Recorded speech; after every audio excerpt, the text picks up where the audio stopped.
नमस्कार, मैं मनोज कुमार जैन और पृथ्वी फिनमार्ट कमोडिटी रिसर्च अपडेट में आज 19 मई की सुबह आप सभी का स्वागत है। सोने और चांदी की कीमतों में कल एक बार फिर भारी उठापटक देखने को मिली। शुरुआती सत्र में सोना और चांदी गिरावट दिखाते हुए नजर आए, जब डॉलर इंडेक्स 99 के स्तर को पार करता हुआ नजर आया और यूएस के 10 वर्ष के बॉन्ड की दरें भी 4.60% के स्तर को पार करती हुई नजर आई। हालांकि शाम के सत्र में ऊपरी लेवल से डॉलर इंडेक्स और बॉन्ड यील्ड में मुनाफा वसूली आती हुई नजर आई और उसके चलते सोने और चांदी की कीमतें भी निचले स्तरों से रिकवरी दिखाती हुई नजर आई। सोना इंटरनेशनल मार्केट में हल्की गिरावट के साथ $4,558 प्रति ट्राई आउंस के स्तर पर सेटल हुआ। वहीं चांदी की कीमतें भी हल्की गिरावट के साथ $77.44 प्रति ट्राई आउंस के स्तर पर सेटल हुई। भारतीय बाजारों में रुपये की कमजोरी के चलते सोने और चांदी में बढ़त देखने को मिली और सोने का जून वायदा 0.54% की मजबूती के साथ 1,59,401 प्रति 10 ग्राम के स्तर पर सेटल हुआ। वहीं चांदी का जुलाई वायदा 1.75% की बढ़त के साथ 2,76,651 प्रति 1 किलोग्राम के लेवल पर सेटल हुआ। सोने और चांदी की कीमतों में यहाँ लगातार उठापटक देखने को मिल रही है और आज सुबह यूएस प्रेसिडेंट की तरफ से फिर एक बार यह स्टेटमेंट निकल कर आया है कि उन्होंने ईरान के ऊपर जो वो प्लान स्ट्राइक करने वाले थे उसको उनके गल्फ के फ्रेंडली नेशंस के रिक्वेस्ट पर अभी पोस्टपोन कर दिया है।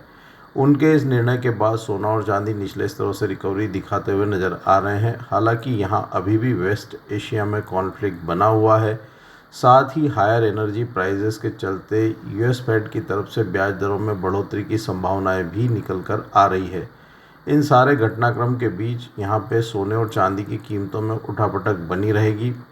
सोना हालांकि इस सप्ताह इंटरनेशनल मार्केट में $4,343 प्रति ट्राई आउंस के अपने सपोर्ट्स लेवल को वीकली क्लोजिंग बेसिस पर होल्ड कर सकता है। वहीं चांदी की कीमतें भी $64 प्रति ट्राई आउंस के स्तर को यहाँ होल्ड कर सकती है।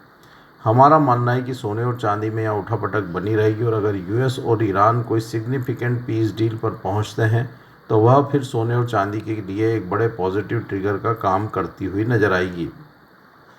आज के सत्र में सोने में इंटरनेशनल मार्केट में 4,515 और $4,470 प्रति ट्राई आउंस के स्तर पर सपोर्ट्स रहेंगे। वहीं ऊपरी लेवल्स पर 4,600 और $4,640 प्रति ट्राई आउंस के स्तर पर रेजिस्टेंस देखने को मिलेंगे। चांदी में 75.50 और $72 प्रति ट्राई आउंस के स्तर पर सपोर्ट्स रहेंगे। वहीं ऊपरी लेवल्स पर 80 और $82.80 प्रति ट्राई आउंस के स्तर पर रेजिस्टेंस देखने को मिलेंगे। भारतीय बाजारों में सोने में 1,58,200 और 1,57,400 के स्तर पर सपोर्ट्स रहेंगे। वहीं ऊपरी लेवल्स पर 1,60,300 और 1,61,100 के स्तर पर रेजिस्टेंस देखने को मिलेंगे, जबकि चांदी में 2,71,400 और 2,66,600 के स्तर पर सपोर्ट्स रहेंगे। ऊपरी लेवल्स पर 2,80,500 और 2,86,000 पर रेजिस्टेंस देखने को मिलेंगे। भारतीय बाजारों में सोने का जून वायदा 1,57,000 से 1,61,000 की रेंज में बना रह सकता है। वहीं चांदी में 2,71,000 से 2,67,000 की रेंज में जुलाई कॉन्ट्रैक्ट में एक्यूमुलेशन किया जा सकता है। वहां पे स्टॉप लॉस 2,63,000 के नीचे का बनाए रखना चाहिए। ऊपर में कीमतें फिर एक बार 2,81,000 और 2,85,000 के स्तर को टेस्ट कर सकती है। कच्चे तेल में भी कल भारी उठापटक देखने को मिली। कच्चे तेल की बढ़त एक्सटेंड होती हुई नजर आई। WTI की कीमतें $104 प्रति बैरल के स्तर के ऊपर क्लोज करती हुई नजर आई। वहीं ब्रेंट की कीमतें भी $109 प्रति बैरल के स्तर के ऊपर बनी रही। भारतीय बाजारों में कच्चे तेल का जून वायदा लगभग 2.5% की बढ़त के साथ 9,924 प्रति बैरल के लेवल पर सेटल हुआ। सत्र के दरमियान हमने कीमतों को 10,000 के स्तर के भी पार निकलते हुए देखा। हमारा मानना है कि कच्चे तेल में भी यहाँ उठापटक बनी रहेगी। यूएस प्रेसिडेंट के लेटेस्ट स्टेटमेंट की उन्होंने ईरान के ऊपर अपनी प्लान्ड स्ट्राइक को अपने गल्फ के फ्रेंडली नेशंस की रिक्वेस्ट पर पोस्टपोन किया है।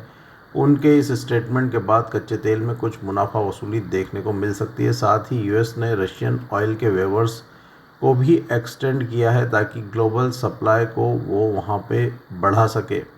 उनके इस निर्णय के बाद यहाँ पे कच्चे तेल में कुछ मुनाफा वसूली देखने को मिल सकती है, लेकिन सिग्निफिकेंट गिरावट यहाँ पे यूएस और ईरान के बीच में अगर कोई पीस डील होती है तो ही देखने को मिलेगी, नहीं तो कच्चा तेल निचले स्तरों पर अपने सपोर्ट्स लेवल को होल्ड करता रहेगा। इस सप्ताह WTI की कीमतें इंटरनेशनल मार्केट में 88 से $110 प्रति बैरल के दायरे में बनी रह सकती है।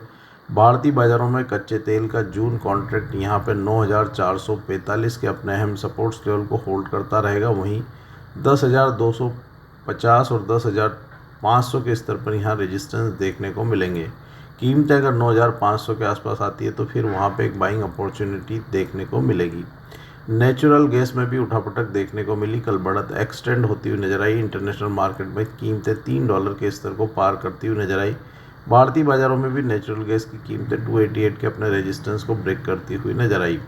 वेस्ट एशिया कॉन्फ्लिक्ट से यहाँ पे डिमांड में कुछ सुधार देखने को मिल रहा है, उसके चलते कीमतों में सपोर्ट है। हमारा मानना है कि नेचुरल गैस में आज के सत्र में 282 अब यहाँ अहम सपोर्ट्स रहेंगे। वहीं कीमत अगर 294 के स्तर के ऊपर सस्टेन होती है तो वहाँ 300 से 303 के स्तर देखने को मिल सकते हैं।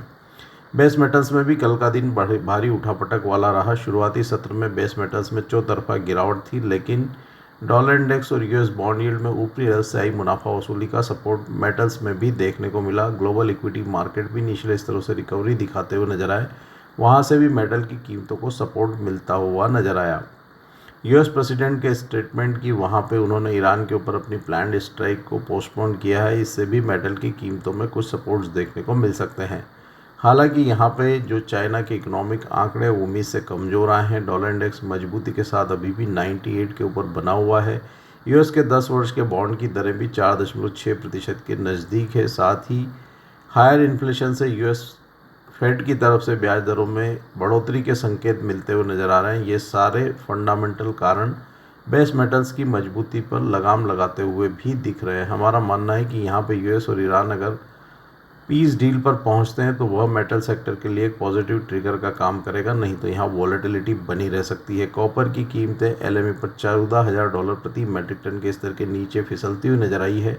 हालांकि कीमतें अभी भी अपने सपोर्ट्स लेवल $13,440 प्रति मेट्रिक टन को क्लोजिंग बेसिस पर होल्ड कर रही है। कीमतें अगर $13,440 प्रति मेट्रिक टन के अपने सपोर्ट्स लेवल को क्लोजिंग बेसिस पर होल्ड करती है तो फिर से एक बार 13,880 और $14,000 प्रति मेट्रिक टन के स्तर एलएमई पर देखने को मिल सकते हैं। $13,440 प्रति मेट्रिक टन के स्तर ब्रेक होने पर फिर वहां कीमतें $13,000 के भी नीचे फिसल सकती है, इसलिए इस इम्पॉर्टेंट सपोर्ट लेवल पर नज़र रखने की सलाह रहेगी।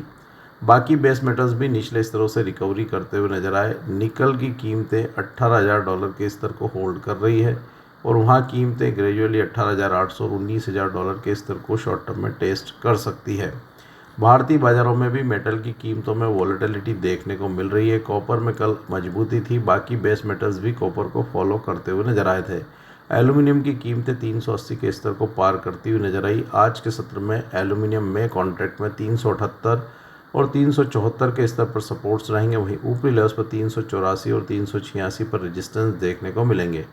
कॉपर में वायदा में 1331 और 1314 के स्तर पर सपोर्ट्स रहेंगे। वहीं ऊपरी लेवल्स पर 1360 और 1371 पर रेजिस्टेंस देखने को मिलेंगे, जबकि लेड का में कॉन्ट्रैक्ट 201 से 204 के दायरे में बना रह सकता है। निकल जून वायदा में 1778 और 1761 के स्तर पर सपोर्ट्स रहेंगे। वहीं ऊपरी लेवल्स पर 1811 और 1826 पर रेजिस्टेंस देखने को मिलेंगे, जबकि जिंक के में वायदा में 360 और 355 पर सपोर्ट्स रहेंगे। ऊपरी लेवल्स पर 369 और 373 पर रेजिस्टेंस देखने को मिलेंगे। एग्रीकल्चर कमोडिटीज़ में भी कल के सत्र में भारी वॉलेटिलिटी रही। हालांकि डॉलर इंडेक्स में ऊपरी लेवल से आई मुनाफा वसूली कुछ एग्रो कमोडिटीज़ को सपोर्ट करती हुई नजर आई। ऑयल सीड्स और एडिबल ऑयल फिर रिकवरी दिखाते हुए नजर आए। साथ ही कॉटन की कीमतों में भी रिकवरी देखने को मिली। हालांकि वहां अभी भी यूएस और ईरान के बीच में बने हुए कॉन्फ्लिक्ट से एग्रो कमोडिटीज़ ऊपरी लेवल्स पर लगातार इंटरनेशनल मार्केट में रेजिस्टेंस दिखा रही है। सीबीओटी सोयाबीन वायदा कल बढ़त के साथ 1212 सेंट के स्तर पर सेटल हुआ। वहीं आइस कॉटन वायदा भी मजबूती के साथ 84.04 सेंट के स्तर पर सेटल हुआ। भारतीय बाजार मिक्स्ड ग्लोबल क्यूज़ को फॉलो करते हुए नजर आए। एक्सपोर्ट डिमांड की चिंता से यहाँ मसाला और ग्वार कॉम्प्लेक्स में कल फिर एक बार मुनाफा वसूली देखने को मिली। हालांकि रुपये की कमजोरी से कीमतों में कुछ निचले स्तरों पर सपोर्ट्स भी आते हुए नजर आए। कैस्टर सीड का जून वायदा हल्की बढ़त के साथ 6,622 के स्तर पर सेटल हुआ। आज के सत्र में कैस्टर सीड जून वायदा में 6,580 और 6,545 के स्तर पर सपोर्ट्स रहेंगे। वहीं ऊपरी लेवल्स पर 6,660 और 6,720 पर रेजिस्टेंस देखने को मिलेंगे। कॉटन सीड ऑयल के हल्की बढ़त के साथ जून वायदा 3,555 के स्तर पर सेटल हुआ। आज के सत्र में कॉटन सीड ऑयल के एक जून वायदा में 3,515 और 3,480 के स्तर पर सपोर्ट्स रहेंगे। वहीं ऊपरी लेवल्स पर 3,610 और 3,660 पर रेजिस्टेंस देखने को मिलेंगे। मसाला कॉम्प्लेक्स में कल नरमी रही। धनिया का जून वायदा आधे प्रतिशत से अधिक की गिरावट के साथ 12,924 के स्तर पर सेटल हुआ। आज के सत्र में धनिया जून वायदा में 12,740 और 12,600 के स्तर पर सपोर्ट्स रहेंगे। वहीं ऊपरी लेवल्स पर 13,100 और 13,300 पर रेजिस्टेंस देखने को मिलेंगे। जीरा में भी नरमी रही। 1.5% की गिरावट के साथ जीरा का जून वायदा 19,465 के स्तर पर सेटल हुआ। आज के सत्र में जीरा जून वायदा में 19,330 और 19,200 पर वहाँ सपोर्ट्स रहेंगे। वहीं ऊपरी लेवल्स पर 19,600 और 19,750 पर रेजिस्टेंस देखने को मिलेंगे। हल्दी की कीमतों में भी नरमी रही। जून वायदा 1% की गिरावट के साथ 15,752 के स्तर पर सेटल हुआ। हल्दी जून वायदा में आज के सत्र में 15,640 यहाँ अहम सपोर्ट्स रहेंगे। कीमत अगर इस सपोर्ट लेवल को ब्रेक करती है तो फिर वहाँ गिरावट एक्सटेंड होते हुए 15,150 तक पहुँच सकती है। वहीं 15,640 के सपोर्ट्स लेवल होल्ड होने पर यहाँ कीमतें 16,000 और 16,200 के स्तर को रिटेस्ट कर सकती है। ग्वार कॉम्प्लेक्स में भी कल हल्की नरमी रही। ग्वार सीड का जून वायदा 5,796 के स्तर पर सेटल हुआ। आज के सत्र में ग्वार सीड जून वायदा में 5,720 के स्तर पर सपोर्ट्स रहेंगे। वहीं ऊपरी लेवल्स पर 5,880 पर रेजिस्टेंस देखने को मिलेंगे। ग्वार गम जून वायदा में भी आधा प्रतिशत से अधिक की गिरावट रही। कीमतें 11,280 के स्तर पर सेटल हुई। आज के सत्र में ग्वार गम जून वायदा में 11,150 और 11,000 के स्तर पर सपोर्ट्स रहेंगे। वहीं ऊपरी लेवल्स पर 11,400 और 11,540 पर वहाँ रेजिस्टेंस देखने को मिलेंगे। ग्वार सीड और ग्वार गम में आज भी यहाँ वॉलेटिलिटी बनी रह सकती है, लेकिन निचले स्तरों पर सपोर्ट्स लेवल वहाँ होल्ड भी होते हुए नजर आएंगे। आज के पॉडकास्ट में दिए गए विचार हमारे व्यक्तिगत विचार हैं। कमोडिटी मार्केट में कोई भी ट्रेडिंग रणनीति बनाने के पहले अपने वित्तीय सलाहकार की सलाह अवश्य ले। कमोडिटी मार्केट में हर मिनट बदलता है मौका। खबर से पहले संकेत चाहिए? मोल तोल मुनाफे की बात। कमोडिटी ट्रेडर्स का स्मार्ट न्यूज ऐप अभी डाउनलोड करें।